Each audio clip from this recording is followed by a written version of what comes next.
하나님 말씀은 구약성경 민수기 35장 16절에서 21절까지입니다.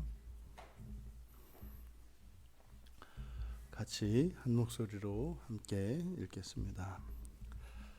만일 철 연장으로 사람을 쳐 죽이면 그는 살인자니 그 살인자를 반드시 죽일 것이요, 만일 사람을 죽일 만한 돌을 손에 들고 사람을 쳐 죽이면 이는 살인한 자니 그 살인자는 반드시 죽일 것이요, 만일 사람을 죽일 만한 나무 연장을 손에 들고 사람을 쳐 죽이면 그는 살인한 자니 그 살인자는 반드시 죽일 것이니라.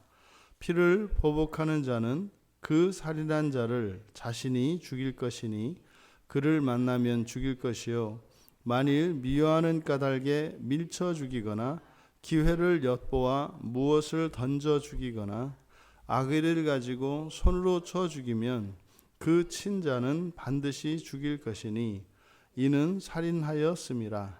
피를 보복하는 자는 살인자를 만나면 죽일 것이니라. 아멘. 반드시 죽일 경우, 이 사람을 쳐 죽이면 반드시 죽여야 합니다. 그 근거는 창세기 9장 6절에 이제 하나님의 형상 개념이고, 사람은 하나님의 형상을 따라 지음을 받았기 때문에 그러니까 어느 누구도 사람을 해할 수 없습니다. 그리고 이제 레위기 24장 17절에 사람을 쳐 죽이는 자는 반드시 쳐 죽여야 한다라고 하는 율법이 주어져 있죠.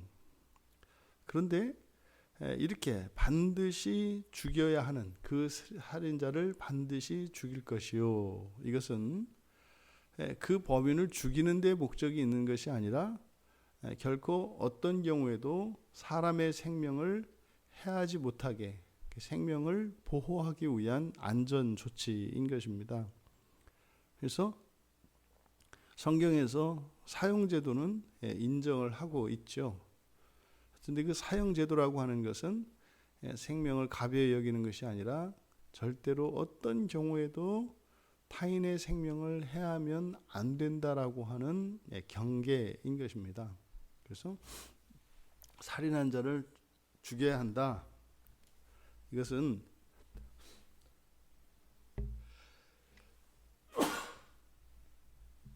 죄송합니다. 그 살인자를 반드시 처벌해야 된다라고 하는 그런 의미가 아니라 어떤 경우에도 사람을 죽이는 일이 있어서는 안 된다고 하는 강조인 거죠. 그런데 이제 그러면 살인자인데 반드시 죽여야 한다라고 이야기하고 있습니다만, 바로 앞에서 우리가 살펴본 내용은 도피성제도였단 말이죠. 살인을 했더라도 그것이 고의로 한 것이 아니라면 그런 경우에는 그들로 하여금 이렇게 보복자, 그러니까 복수하는 사람들로부터 그들의 생명을 보호받기 위해서 피할 수 있는 도피성 제도를 두셨단 말이에요. 그러니까 이제 고의로 살인한 경우가 아니면 또 사실은 이제 그 생명은 보호를 합니다. 그런데 이제 절대로 보호받을 수 없는 경우들에 대해서, 그래서 반드시 죽일 경우들에 대해서 밝히고 있습니다. 도구를 사용해서 죽이는 것이에요. 그래서 철로 된 연장은 사람의 생명에 치명적일 수 있기 때문에, 그래서 철로 된 연장을 사용하면 그것은 반드시 죽여야 합니다. 그래서 우리말로는 철 연장으로 사람을 쳐 죽이면 이렇게 되어 있습니다만, 원문에서는 두 문장으로 나뉘어 있습니다. 철 연장으로 사람을 쳤다. 그리고 그가 죽었다. 그래서 유대인들의 경우는 철 연장으로 쳤지만 죽지 않은 경우에는 살인죄가 아니다. 이렇게 이제 문자적으로 해석하는 경우가 있습니다만, 사실상 이것은 철 연장으로 사람을 치는 경우에는 그것은 사람을 죽인 것과 동일하게 취급을 합니다. 그래서 철로는 절대로 칠 수 없도록. 그리고 이제 돌도 그냥 돌이 아니라 사람을 죽일 만한 돌. 그러니까 살해 의도가 있었다는 거죠. 그리고 마찬가지로 이제 나무 연장인데 이것도 사람을 죽일 만한 나무 연장. 그래서 이것이 오늘날 현대의 이 형사법에도 이것이 적용이 됩니다. 그래서 손에 어떠한 도구를 들었을 경우에 그것을 더 강력한 범죄로 취급을 하죠. 그래서 일정한 크기 이런 규칙들을 정해서 만약에 이런 도구를 들었을 경우에 죽지 않더라도 그것은 강도가 됩니다. 강도는 살인에 준하는 범죄예요. 그래서 이 성경의 이 율법을 따라서 오늘날 현대 국가의 형사법에도 도구를 사용해서 사람을 죽일 만한 도구를 사용한 경우에 이것은 아주 강력한 범죄로 취급을 합니다. 그래서 이런 사람을 죽일 만한 도구들을 손에 든 것, 이것이 이제 고의의 증거인 것이죠. 고의로, 이것은 의도적으로 계획적으로 살해한 것으로 봅니다. 그래서 이들은 반드시 죽여야 합니다. 또 이렇게 누군가에 의해서 죽임을 당하면 그 사람의 기업 물을 자, 죽은 그 사람의 기업 물을 자는 복수해야 할 의무와 권리가 생깁니다. 그것을 이제 19절에서 피를 보복하는 자 이렇게 되어 있습니다. 그러니까 자기의 가족이 되겠죠. 또 가까운 친인척이 죽임을 당한 경우에 죽은 자의 기업을 물을 권리가 있는 자는 그 살인한 자를 죽여야 할 의무가 있습니다. 그러니까 이것은 생명을 빼앗은 이에 대한 하나님의 징계, 하나님의 심판을 반드시 행해야 되는 법적인 의무가 있습니다. 또 그것은 권리입니다. 그러니까 사람의 생명을 취하는 것이 아니라 이것은 하나님의 심판의 대리자로서 하는 것이죠. 그러니까 이것은 자신의 어떤 자의적으로 할 수 있는 것이 아니라 사실은 그것은 의무로서 주어집니다. 그런데 이 보복이라고 하는 이것이 우리가 생각하는 이렇게 뭐 원수를 갚는 그런 개념과는 다릅니다. 왜냐하면 죽이되 어떻게 죽이냐면 뭐 찾아가 가지고 골목에서 기다렸다가 죽이거나 그 사람이 사는 집에 쳐들어가서 끌어내서 죽이는 게 아니에요. 그것이 아니라 어떻게 해요? 만나면 죽일 것이요. 그러니까 여기서 만나면 죽인다 라고 하는 이것은 우연성에 맡겨버리는 거예요. 그러니까 그냥 죽이는 게 아니라 뭐 원수는 외나무 다리에서 만난다고 길을 가던 중에 거리에서 우연히 만나는 거예요. 우연히 만나면 죽이는 겁니다.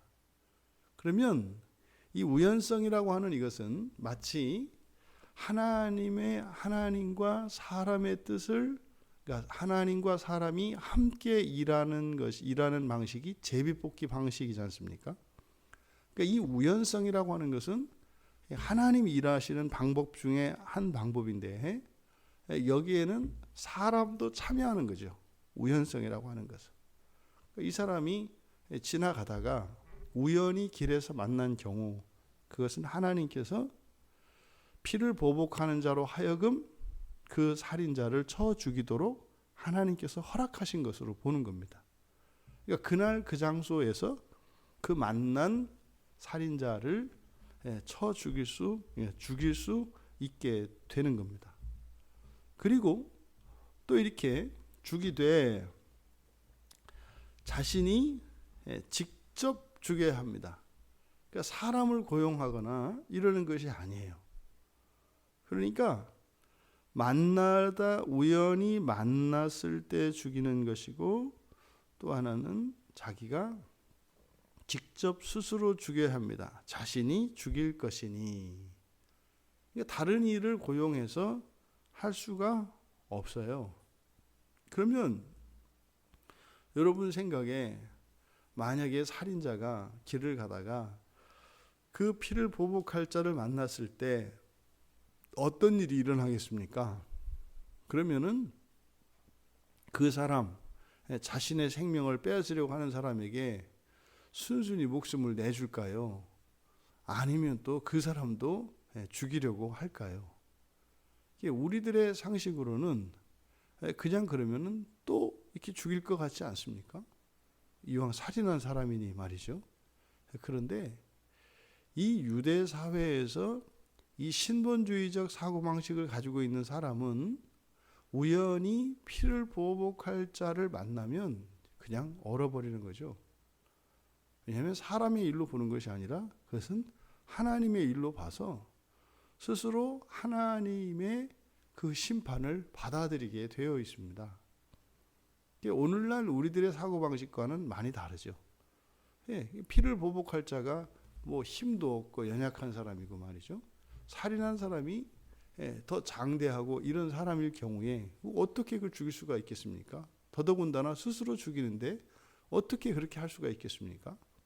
그런데 신본주의적 사고방식을 가지고 있는 사람은 자신이 아무리 힘이 세고 상대방이 힘이 약할지라도 하나님의 심판을 대신한다 하는 경우에 저항하지 못합니다.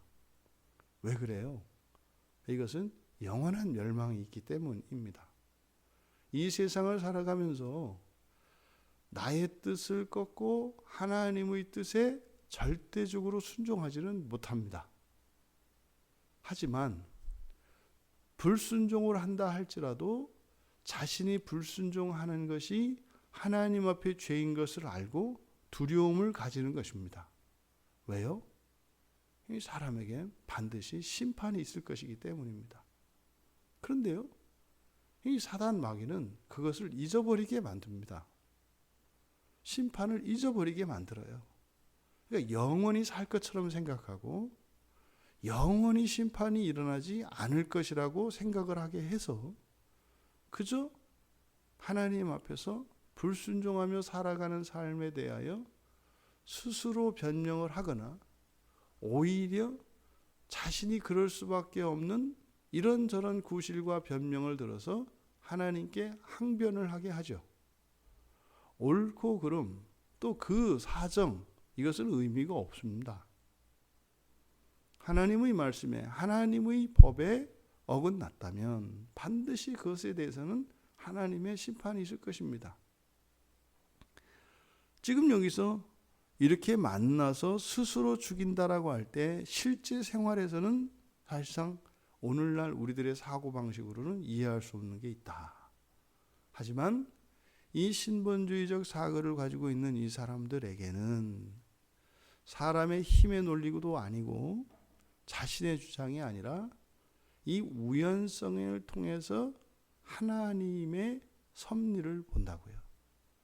그러니까 살인한 자의 경우에는 사실상 확률적으로 길 가다가 만나는 경우가 어렵지 않겠습니까? 그런데 이 우연성이라는 것이 사실은 살인자에게는 가혹한 벌입니다. 왜냐하면 늘 살펴야 하거든요. 피를 보복할 자는 그냥 생활하겠습니다만 이렇게 보복을 받아야 하는 고의로 살인한 자는 늘 주변을 살피면서 살아갈 수밖에 없어요. 그러니까요. 오히려 이 우연성이라고 하는 이것이 그에게 살아날 소망을 주는 것이 아니라 살아 숨쉬는 동안 언제나 늘 하나님의 심판 아래에서 살아가게 되는 것이죠. 이렇게 보복을 하더라도 우연성에 따라 직접 죽여야 한다는 이 규칙을 벗어나면 안 됩니다. 이렇게 보복을 하되 이제 20절 이하에 있는 내용은 할 수 없는 경우들입니다. 오히려 스스로 죽임을 당할 수가 있죠.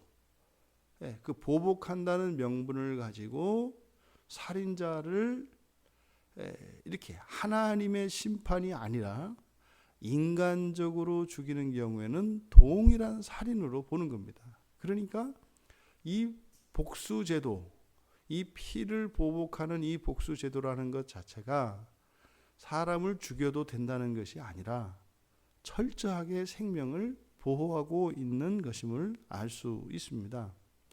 미워하는 까닭에 밀쳐 죽이거나 기회를 엿보아 무엇을 던져 죽이거나 악의를 가지고 손으로 쳐 죽이면 이것은 기업물을 짜라 할지라도 그것은 보복이 아니라 동일하게 살인으로 봅니다.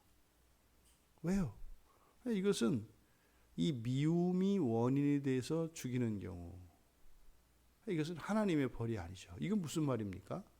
하나님께서 살인자를 벌하여 죽이실 때 하나님이 미워서 죽이는 것이 아니라는 거죠. 하나님은 사랑의 하나님이십니다. 벌하실 때에도 하나님의 사랑으로 벌하시는 것이지 결코 미움에서 벌하지 않습니다. 또 기회를 엿보아 무엇을 던져 죽이거나 이것은 실제 이제 그들의 생활 속에서 일어나는 인간의 악함이죠. 왜냐하면 위에서 이야기한 이런 연장이나 도구들을 사용해서 즉 쳐서 죽이는 경우라고 율법이 규정하고 있거든요. 그러니까 어떻게 하는 거예요? 치는 게 아니라 그냥 던지는 거예요. 어떻게? 우연성을 이용해서 죽이는 거죠. 뭐 지나가는데 위에서 뭘 떨어뜨린다든지 이것은 이제 하나님의 말씀을 이것을 왜곡하는 방식이죠.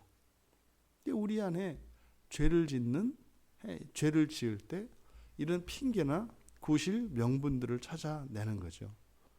그리고 악의를 가지고 손으로 쳐 죽이면 도구를 들지 않았더라도 중요한 것은 악의입니다. 그러니까 살인자를 쳐 죽이도록 살인자를 반드시 죽이도록 규정하신 하나님의 이 법은 선의에 의한 것이며 그를 죽이고자 하는 것이 아니라 선의로 살리고자 하는 것임을 가르쳐 주시는 것입니다. 그러니까 살인한 자로 하여금 자신의 생명으로 핏값을 치름으로써 구원받을 수 있는 기회를 주는 것입니다. 예수님께서 십자가에서 죽으신 그 사건은 반드시 죽임을 당해야 하는 죄인들을 대신 하나님이신 예수님이 죽음으로 생명값을 치르셔서 그러면 그리스도의 죽으심을 통하여 죽어야만 했던 그 죄인들의 생명은 구제를 받는 것이죠. 신약에서는 뭐 이렇게 연장을 들고 쳐 죽이는 정도가 아니라 형제를 미워해도 살인이라고 합니다. 그러면은요 살아날 자가 없죠. 형제를 뭐 죽여도 한두 번 죽입니까? 네? 그 미움이 살인이라면 이 세상에 살아남을 수 있는 자라면 어디 있겠어요? 그런데 그것 때문에 하나님이신 예수님께서 대신 죽으세요. 그러니까요, 형제를 미워하면 그것이 살인이다. 그래서 엄격한 법을 적용해서 형제를 미워하지 않게 하시려는 목적이 아니에요. 오히려 형제를 적극적으로 사랑해야 할 것을 가르쳐주는 명령인 거죠. 그런데 우리는 할 수 없다는 겁니다. 그래서 하나님께서 대신 핏값으로 우리의 생명을 치르셔서 우리가 인생을 살아가며 이렇게 반드시 죽임을 당해야 할 이런 살인죄를 저질렀을 경우에도 하나님께서 구원하시고자 하신다는 것을 우리가 알 수 있습니다. 성경에서 이야기하는 이 보복제도, 그리고 이 도피성 제도를 통해서 우리들이 이 세상을 살아갈 때 그러니까 죄를 저지를 수밖에 없는 자들이라는 것. 그래서 도피성 제도가 우리에게 있을 뿐만 아니라 우리 모두를 위한 것일 뿐만 아니라 또한 이 살인이라는 것을 통해서 우리는 사실 영생을 봅니다. 영원히 살 자들을 죽일 수가 있겠습니까? 그런데 영원히 살 자들을 죽이는 그 행위, 그것은요, 그냥 법적으로는 살인입니다만 관계론적으로는 하나님과 우리 사이를 끊어놓는 거예요.